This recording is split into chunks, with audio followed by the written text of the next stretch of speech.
Hello everyone. I'm going to try to keep this one fairly simple today, just because I've had a bit of a long day. So I just want to make the journey to the whirlpool. Now on my end, I think I'm going to go ahead and change. I'm a little underwhelmed by Melandru's arrows, if I'm being blunt about it. I'm going to be. And I think I'm just going to go with everybody's favorite barrage. So let's go and do that and make our way into the Silent Surf here. Now, we have to escort Master Togo, because the Luxons and the Kurziks are going to be fighting side by side, and we have to escort him to the Unwaking Waters mission. So that's what we're going to do today. And that's going to require us to travel quite a distance, I believe. There's a similar one over on the other side, too. Master Togo says that we must hurry. Menlo is likely awaiting us at the Great Whirlpool already. Do I want to go... Let's see.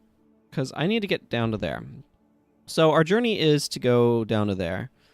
But I'm trying to decide... I don't actually know my way through this zone super well. My main hesitation is that I know that Scourgewind here is a monk boss with the elite skill signet of Judgment, which is an area of effect one. It's fairly potent, though.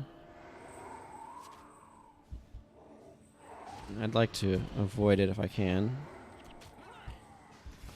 And it seems that we're far enough back that it shouldn't be too big of a problem. That Hollow Knight episode that I recorded for yesterday was quite the long one, wasn't it? So the thing that's really interesting, so Barrage has a range of adjacent, whereas Incendiary Arrows down here has a range of nearby, if I remember correctly. Target phone up to 2 foes near your target. So that's a bigger area of effect on that one, which is rather interesting. Yeah. My preemptive attempt was utterly futile.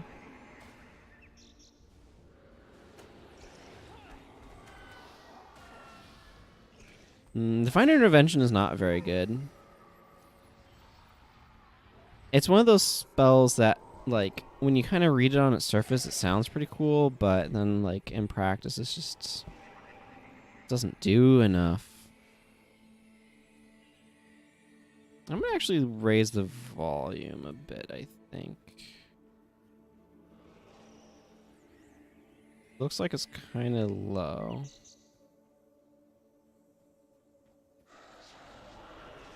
There.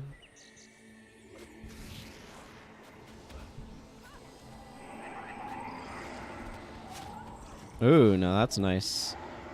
Barrage works really well with Splinter Weapon, as one might expect. But the reason why Divine Intervention is just not very good is what it does is the next time they take lethal damage, it's negated and they gain a bunch of health. The individual enchanted with it, but it has a 30-second recharge. And you can feel the aftershocks that creates the bouncy effect. I don't know the best choice for getting around here.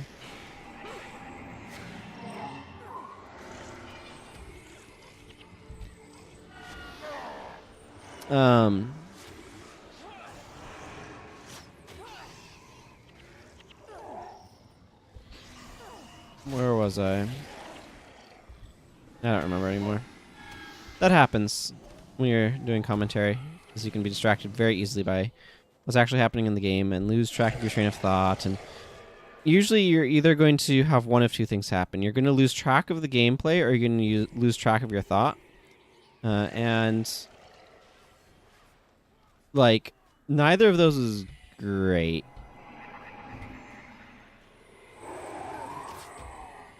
I really do not want him maelstroming my backline.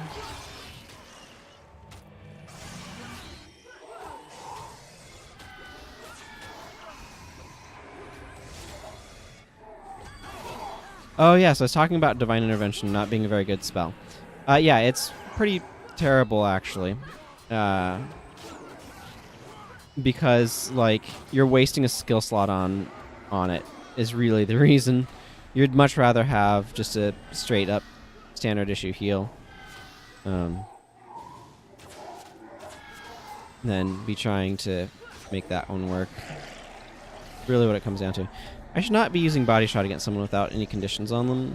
You can see the little condition marker, like right there. Like I had conditions, probably burning from the one thing.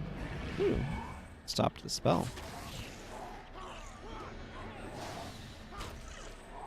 But our Ellie Serenia of the Void,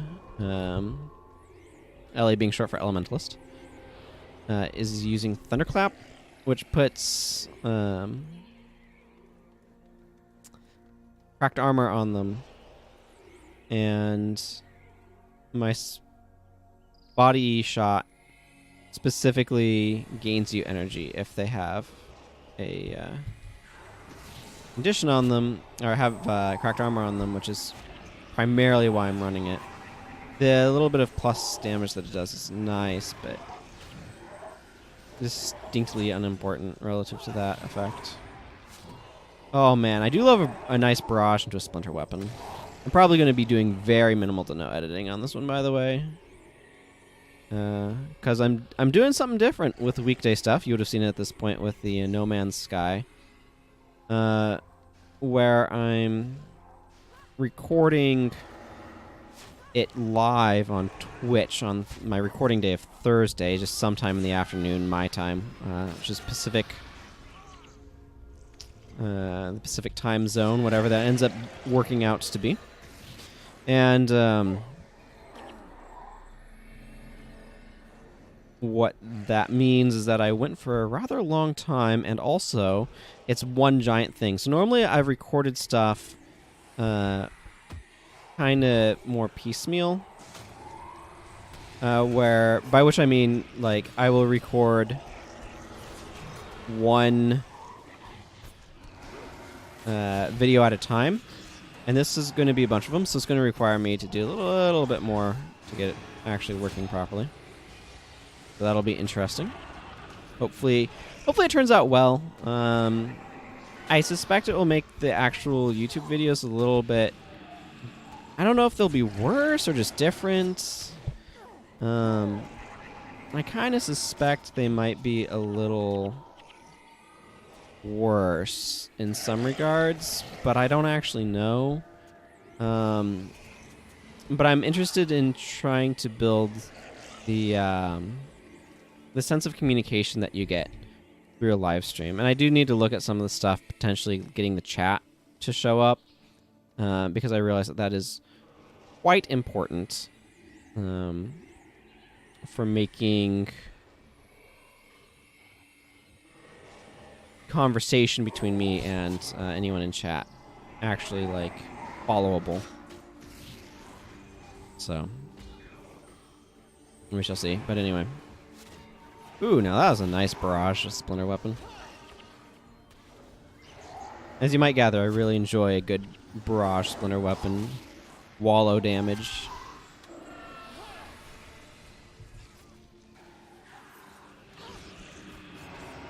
Realistically, I shouldn't be doing anything with wilderness survival in this sort of build, but oh well, here we are.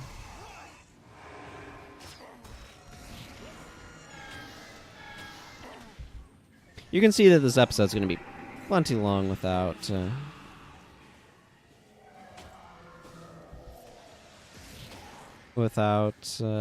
doing any more. I'm including all the fighting anyway.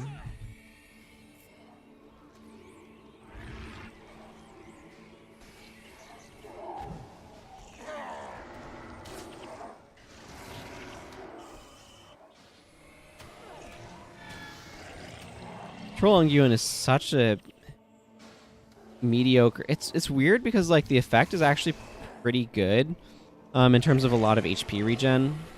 It's just very strong sort of survival skill, but the 3-second activation time is just so long. Makes it not very good at all. Man, we have such a long train with all of the minions.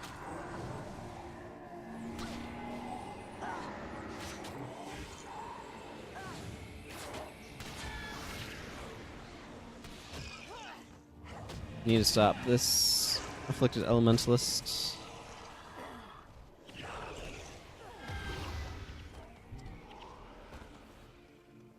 Okay, we're almost there. Master Togo's been following along with us. That's how this one works. This might end up being a little bit short, actually, if I just end it here. Gone very smoothly. Yeah, 10-minute episode's way too brief. Master Togo says, the Unwaking Waters. Imagine what an amazing sight this was in the moments before it was frozen in jade. The violent churning, such power. It must have been astounding. Huanjun Temple is locked deep within the Jade Whirlpool. I do not know what awaits us between here and there, but I fear our journey will not be easy. Chido's influence is strong in this place. I expect we will face tremendous resistance in our attempts to reach the temple. And Addis says, Master Togo, it has been far too long since you have been this deep in Luxon territory. Welcome.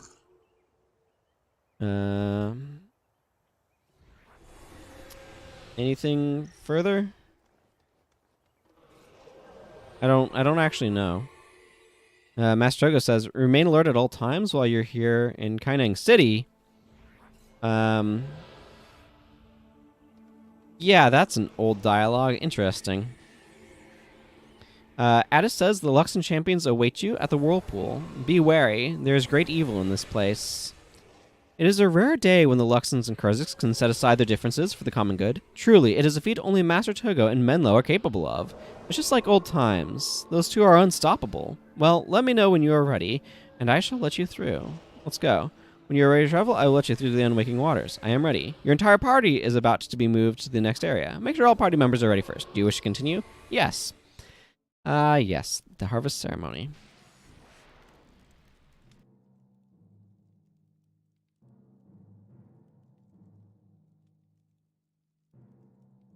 This is, the ending of this is actually, was made into a cinematic trailer for Factions, and it's a lot of fun. I recommend looking that one up.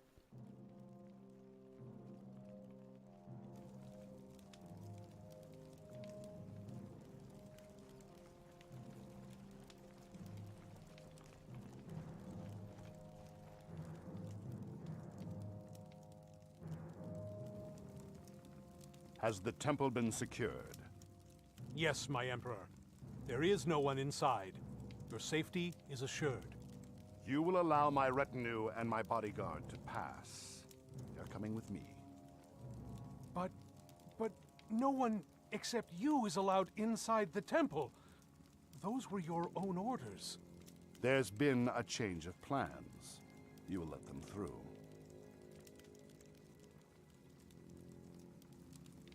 As you wish. Chido was his bodyguard, for reference. The tall guy with the two swords.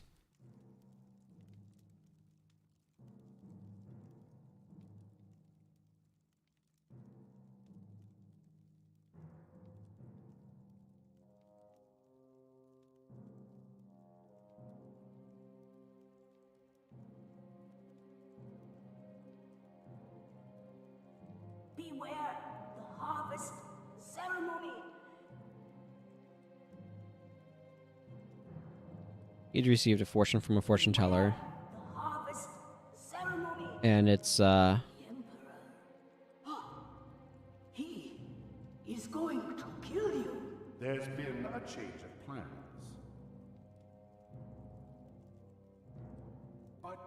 But no one except you is allowed There's inside been the a temple. change of plans.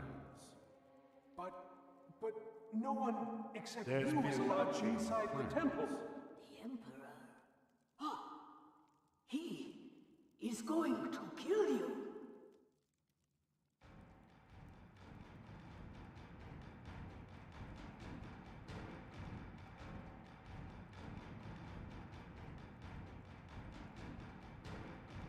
Beware the harvest ceremony.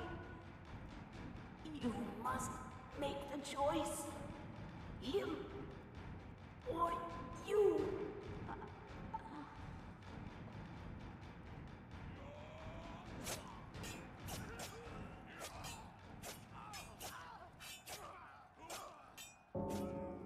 I think that audio is actually from the trailer. Like I said, it's a sweet trailer. I definitely recommend checking it out. Okay, well, we are here now in Unwaking Waters. And you can see the thing that's most cool about the Unwaking Waters zone, I think, is that's one of the few places in the PvE parts of the game where you can legitimately see the intersection of the Jade Sea and the Echovold Forest. And there you can see the towering trees of the Echovold Forest in the background. Here's the Jade Sea in the foreground. There's the Harvest Temple area. Now, this is actually the top. This is where that cutscene was just taking place, I think. And then there's a big staircase going down and around and stuff, but it's a little ambiguous. Anyway, we need to go talk to Elder Oxus. Interesting name. And he will have our quest reward. He says, "Truly, it is the combined strength of those here with you that make this possible. Perhaps the warring between our two peoples will continue once this is all said and done, but at least for the moment, we can unite behind a cause that is just. Hurry to Menlo and the Kurziks." Oh, how much faction are we up to now? 14k. Almost 15k, actually. That's pretty cool. I do have a bit of stuff in my inventory, so it behooves me to clear this out. Now, most of this is probably pretty unexciting, so I am going to need a new ID kit. Whoop. Double-clicking a weapon equips it, and I did not mean to do that. Not at all. But in the meantime, I can salvage these outcast bracers. And so the reason why I'm IDing all of these things is because identifying stuff does increase its sale value. Sometimes by a little, sometimes by a lot. It can be quite impressive. It's usually, as long as it's like more or less max level stuff, it's always worth the 2 gold that one identification charge is worth. So it's worth doing from that standpoint. Now, my question to myself is if I want to attempt doing this mission now, I suppose it's not unreasonable. Now, I'm going to change my build a little bit. As I was saying, Wilderness Survival is just not doing a whole lot for me. So I'm thinking of dropping it. Actually, what have we got? Disrupting accuracy is rather interesting. It's definitely best on an assassin, though, not on a ranger, because an assassin can make better use of it. The benefit here of going up to more expertise is it reduces the energy cost of my skills pretty dramatically when I do. I think Broadhead Arrow is called for here, actually, and then good old Volley. Where's Volley? It's a V, so it's at the end. Volley is basically a weaker version of Barrage, but honestly, only hitting 3 targets, so a total of 4, is not that different. So it's kind of fine. I think I'm just going to go with something like this. Most of what we're going to be fighting is a lot of Afflicted. And then we'll have... Okay, so this should actually change. Bone Minions are kind of nice, but I think Animate Bone Fiend is going to be better here. Yeah, this was specifically brought for the Gyala Hatchery mission. I don't want Mark of Pain. Happy to have Barbs, though.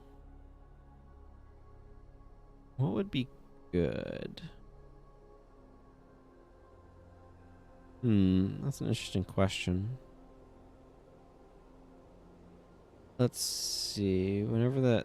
that's pretty strong anti-out tech. But let's just go with Insidious Parasite, maybe? Or... Actually, let's go with Rotting Flesh. That'll apply some additional just damage over time, which is quite useful. I think that's for the best. None of my guys are melee, right? Okay. Yeah, okay. Well, let's give this mission a try. There's a very small chance that we'll be paired up with another human team. Most likely that it'll be just AI. This is very similar to the Vizuna Square missions, where the idea is you have two teams coming together. Yeah, this looks like it's going to be AI. With Vizuna Square, which is up here, there's the foreign and local quarters. And Unwaking Waters is Luxon and Kurzik's side. So there's two full teams that go into these. And give them their own kind of flair.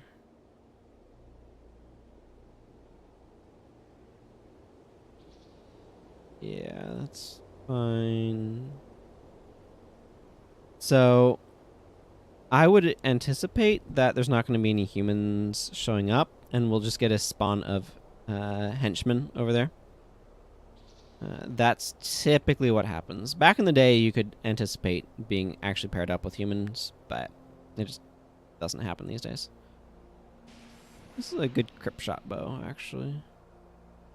Crypt Shot was an old PvP build that I was rather fond of. Yeah, so you can see like there's Aiden and Danica and Sin, and Redemptor Carl is a monk.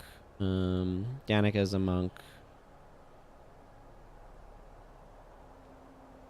So what we have to do is Kunaving is corrupted, and we have to power through a bunch of afflicted, and then deal damage to her in stages to kind of get her down.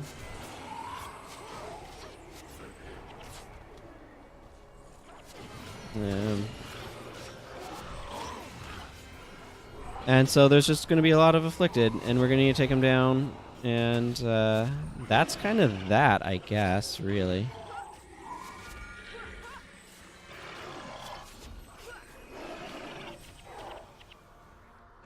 Shouldn't be too bad. Usually, if you're going to fail here, it's because Kunaving just utterly herb stomps you. She has some really powerful spells, which is why I brought Broadhead Arrow. It can theoretically help with that. Kunaving says, "Who are these mortals? Are they really so brave as to enter my domain? No, truly they are fools who wish for a ticket to the underworld." She does have resistance to being interrupted, but it's not complete immunity. It usually takes a... She can be interrupted with a few hits. Or often can. Now, I don't know why she's not running. Normally she would have run on, and we'd have to chase her. As you can see there, we just powered through a couple of layers of defenses. So, make sure you're not so caught up in pursuing Kunaving that you don't take care of these guys properly. Kunaving says, "Fools, how dare you enter my whirlpool and threaten me with your meager magic? Turn back now or die." Yeah.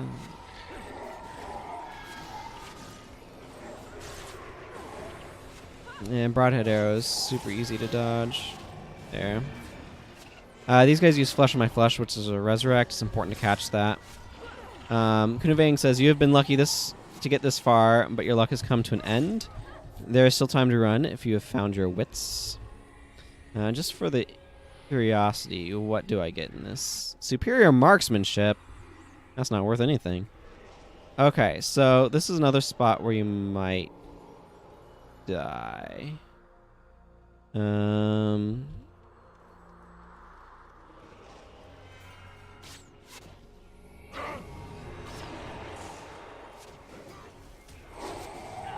Yeah, this is quite the hit.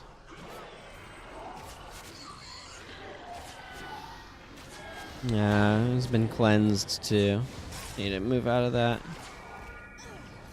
Broadhead Arrows are real good to get about shutting down these LEs, but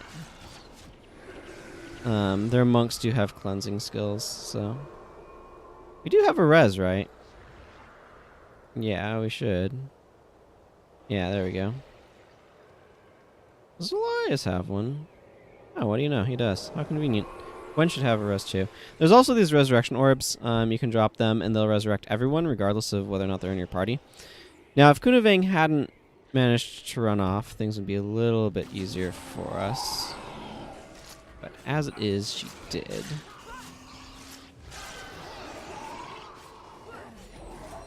Yeah, that backline of Mesmer's is not cutting it here. That guy's going down hard. Oh, those double damage afflicted soul explosions, though. Those are rough.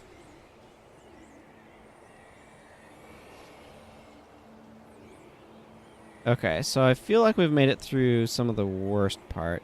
Now, you can pick up a resurrection orb for the next phase if you want to. Corrupted Dragon Scales is really good to try to interrupt, so I'm glad we got the interrupt there. That's a particularly nasty skill. So, if you can stop her from doing that, that's good times. Oh, Spirit Bond is actually really good to have in a situation like this. I don't usually bring Spirit Bond in normal mode. I'll let this cutscene play here.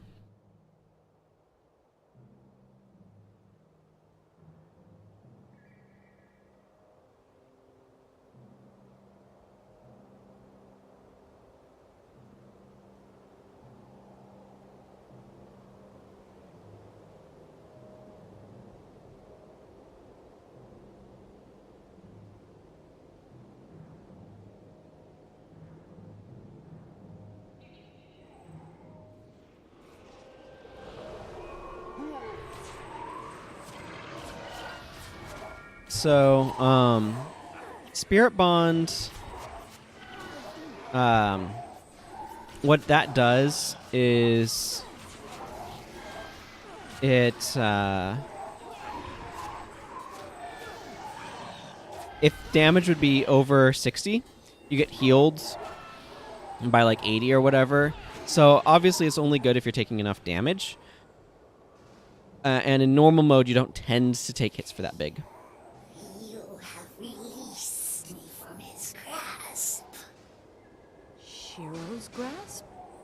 Yes, it was his touch that corrupted my body and fought for control of my spirit. His foul presence tore at my flesh and withered my bones. Still, I resisted. You brought me back to this life, and I owe you a tremendous debt. Please, it is enough of a reward to simply be in your presence. You owe us nothing. Let me give you a piece of advice. Never refuse. I don't know why that cut out, but never refuse a gift from someone who can swallow you whole. When the time is right, I will grant you the powerful magics you require to defeat Shiro, the unholy deceiver.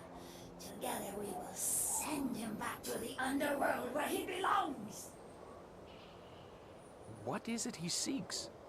Judging from the locations where we've encountered him, I'd say he's doing research. Research? For what? Yes, you are right. He must be preparing a spell. A spell? To do what? To leave the spirit realm and join your world again as flesh and blood. We congratulate you. Your debt to us is nearly paid in full. Complete this final task, and you will have earned your mortality. What is it you ask of us? Shiro is very close to getting what he is after. He needs to do only one last deed to cast his spell. What deed? What will he do? That which cursed him in the first place. He will spill the blood of the royal family. The Emperor! Yes, the blood of your emperor is the last component needed to give Shiro back his mortality. Your final task is to stop this from happening. Hurry now. You have no time to waste. I wonder what the story of those, or they're calling them messengers, but they're envoys who, yay, Master's Reward. That didn't take very long either. But they're envoys who direct the dead to the underworld. Anyway. Kunaving has the next quest for us. I'm going to go ahead and pick this up because it's really quick and easy. She says, the threads of fate are coming together, weaving one with the other. A tapestry is forming, but its patterns are unclear to me. Master Togo has managed to bring friends and enemies together for an assault on Shiro's army. Join him at Raisu Palace and look for me in your time of need. To the palace I go. Kunaving is looking significantly better. Let's go ahead and get a lovely screenshot of our dragon friend here for the thumbnail, shall we? And so for this quest, all we need to do is come back here and enter Raisu Palace. So I'm going to go ahead and just do this to finish out today. But anyway, as I was saying, Spirit Bond is a monk enchantment. It's 10 energy, which is and has a 2-second recharge, which is why I don't generally put it on the AI. They tend to spam it too much. And it doesn't tend to do as much in normal mode because damage doesn't tend to cross that 60 damage threshold required for it. I believe it's 60 damage. It might be 50. What actually is it? Spirit... Effective Spirit. Spirit Bond. Okay, it's 50 damage. But yeah, like in normal mode, damage doesn't often cross that 50 damage threshold to trigger the healing from it. But if it does, it is a really powerful mitigant. So it's quite useful in that regard. Anyway, you just go from Kaining Center over to the palace guard here. So sorry, but you cannot pass through here without proper authorization. Taking back the palace. Thank the gods you have come. Okay, that's a change of dialogue. But, you know, it's just standard dialogue and then the quest dialogue. So the palace has been overtaken, and Master Togo told me that when you arrived, I was to escort you into the palace immediately. From there, you are to speak with Captain Sai. Let me know when you are ready to enter the palace. Let's go. When you are ready, I will let you into pass into Raisu Palace. I am ready. Your entire party is there. Are they all ready? Yes. I still shake my head at how ridiculous all that is, but...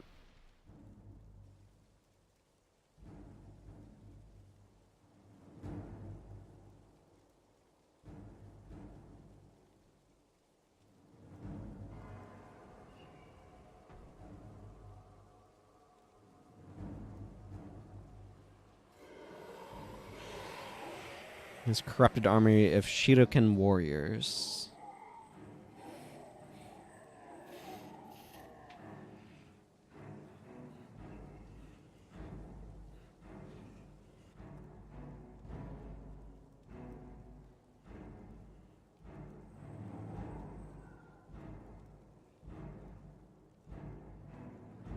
Lock down the palace! Activate the defenses! But sir, our men are out there too. They'll be killed. Don't fool yourself, soldier. Those men are already dead.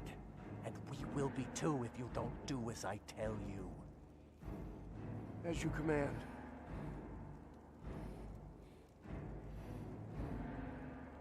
Palace is really pretty. It's the same sort of theming as my guild hall has, so I'm quite fond of it. Oh yeah, these cutscenes kind of dragging on. Man, look how beautiful this throne area is. My Emperor! The palace is surrounded and the main hall is under attack. It will not be long before the walls of this chamber are breached. We must take you to safety. We're surrounded? By whom? Who would attack the royal palace? He has returned, my Emperor. Shiro Tagachi.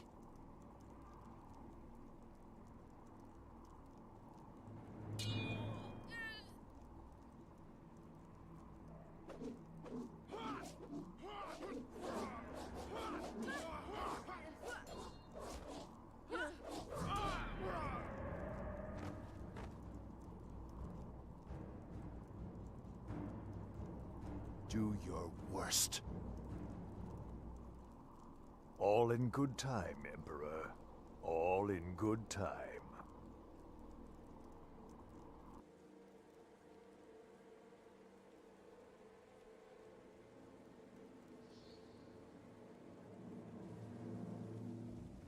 I like the red and gold coloration so prevalent here.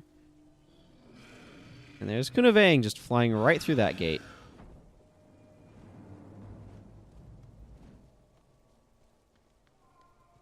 That's probably a hard thing to try to get to look right, though. The palace has been breached. The Emperor is within Shiro's grasp. Kiki, my friends, there are more spirit warriors on the horizon. They will arrive at the palace gates within the hour. Once inside the palace walls, we cannot afford to be caught between two forces. We'll get cut to pieces. Menlo is right. We will have to split up. Some of you will have to stay here and hold this gate.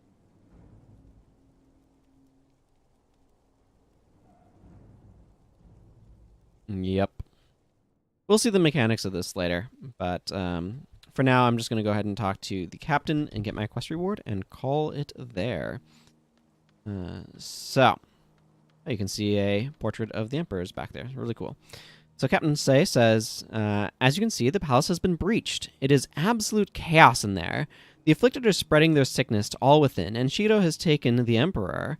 You are the only hope to save the Emperor, and with him, Kantha. We will hold this gate at all costs. Defeat Shiro. We have all suffered too much to fail now. Alrighty, and with that, I thank you for watching. And until next time, everyone, take care. Bye-bye.